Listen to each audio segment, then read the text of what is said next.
today face a strong adversary in law enforcement. Witness real crooks go up against real cops. Real thugs versus real officers. A challenge for the man, but an even bigger one for the regular citizen. We've seen you scale the walls in your footage. Like, you obviously can climb. Is there any other special skills that make you qualified for Run from Popo? Oh, I did, like when I was young, I did gymnastics, so like I'm pretty good at all that. Like I got aerial awareness and all that sort of stuff. How many times have you ran from the Popo? Oh, like 10, 15 times. And what would you say your success rate is? Probably about 80%. 80% get away? Yeah, 80%. Can you explain like some of those stories, like how that comes about?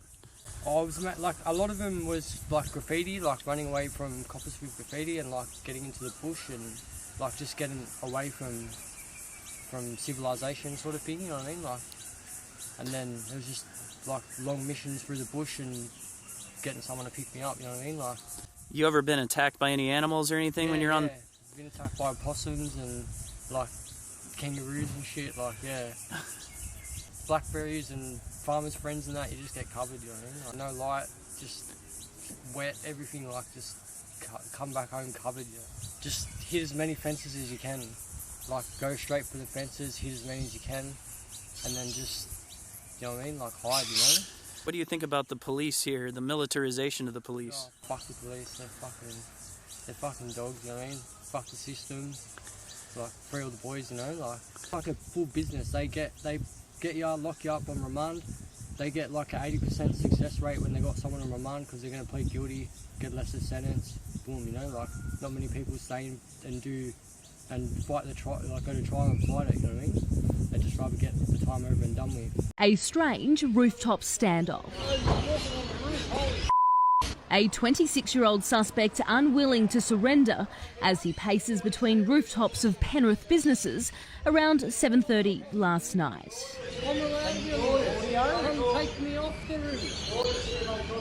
And at times, avoiding arrest was stressful, as almost 100 locals tried to figure out what was going on. He held off police for almost 2 hours. The police were hiding, and as he's come round, the police have just snuck up on him and tackled him. Can you tell us what experience you have that makes you qualified for Run from Popo? I'm a security guard of 3 years now.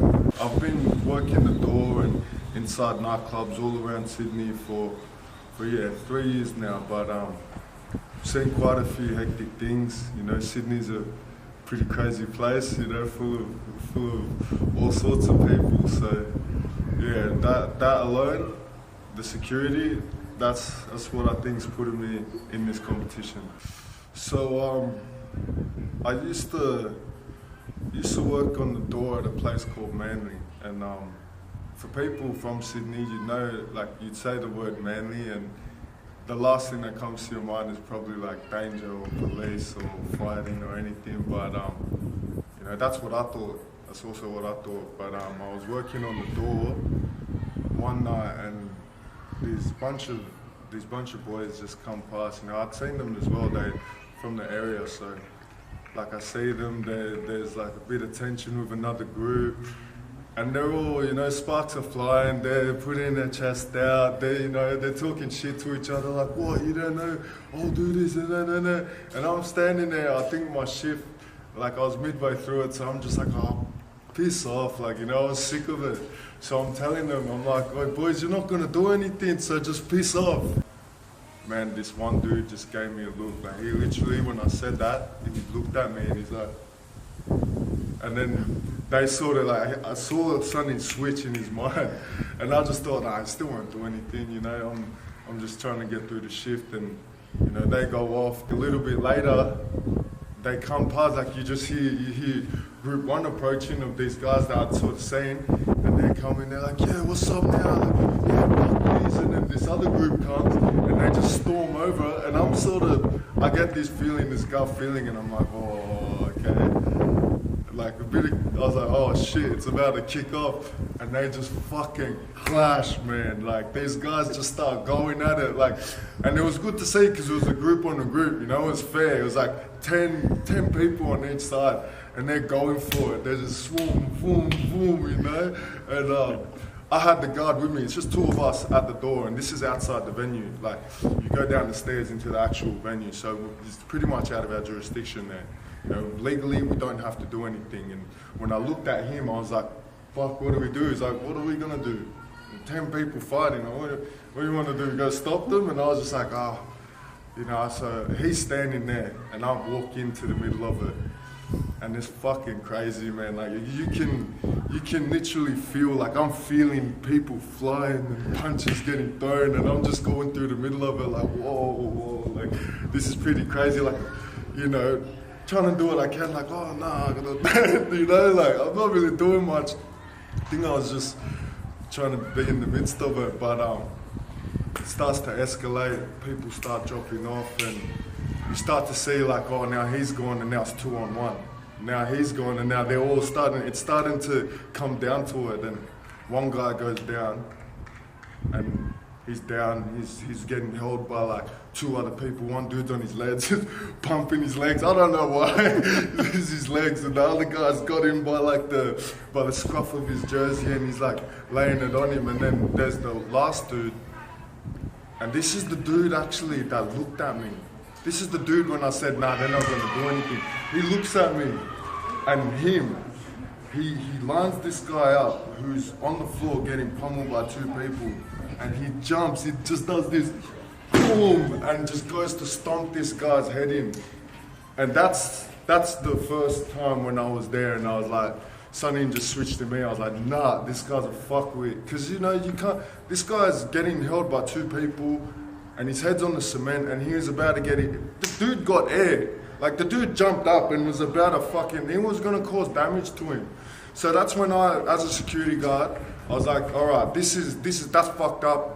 People are in danger, you know. There's nothing wrong with a few punches. That's life, you know. It's good for the boys. You talk shit, bang it out, walk away. But this guy, he took it too far. So I ran up and I grabbed him, and I picked him up and just like took him over to the wall, and I was pretty much overcome by like adrenaline. I was holding him up against the wall, and like I could still feel people you can hear like clap, clap, clap, and like all swearing and everything, like yeah, dog. And then this guy I'm detaining, like he's saying something back to me. I thought he was like giving me back lip, going like, yeah, fuck you. But he was going like, my brother. And I was like, I sort of relax and look, and it's like, his brother's getting jumped by like 3 of them. And they're cleaning him up as well. And like, I sort of was like, you know, I was holding him, and what he did was wrong, but I was just like, that's your brother, man, go save your fucking brother, you know, like, that's fucked up. What's the worst injury you've taken on? I've never taken an injury. Like, my philosophy is sort of like, you know, if you're civil with people, they're gonna appreciate that you've shown them respect, you know, especially if you are a security guard or you're a police officer. You know, if you do, you know, you're sort of making yourself vulnerable, but they see that. And most of the time, like, I'll go up to someone before something happens, like, what, man, like, you know, I'm sweet, but I can hear the other guards in my ear, man, they're watching you, and like, fuck, you're having a good time, I understand that, like, you're alright, but usually when I say that to someone, their eyes light up, they're like, oh, thanks, man, and they're sweet. Like, even if there's a fight, like, I'll go over and be like, what are you guys fighting for? Like, what? You know, I'll try and like use my words. I don't know, man. I think, you know, you can relate to them, maybe. Yeah, that's definitely it. Like, I can see where they're coming from. It's just, we're all human beings, you know, and I think that's probably where a lot of people get, you know, they get argue with police because they just come and they just drop their nuts on you, and they're like, you fucking do this and that. And you know, it's like they don't give one single fuck for what you've just been through, because you've just been through like a traumatic event, you know, you've just gone through something that they've had to come and like address, you know.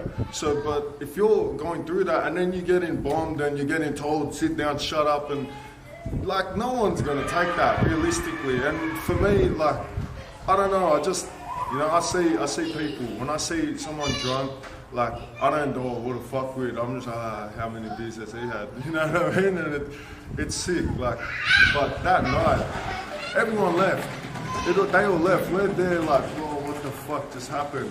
And there's this homeless dude, he comes over, and he's like one of the locals.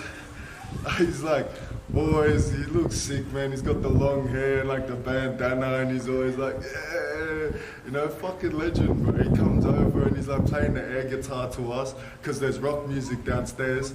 He's like, yeah, rock on, brother. And he was a fucking legend. And the police come after this whole fucking fight they missed. They didn't make any arrests, and they fucking arrest this homeless man.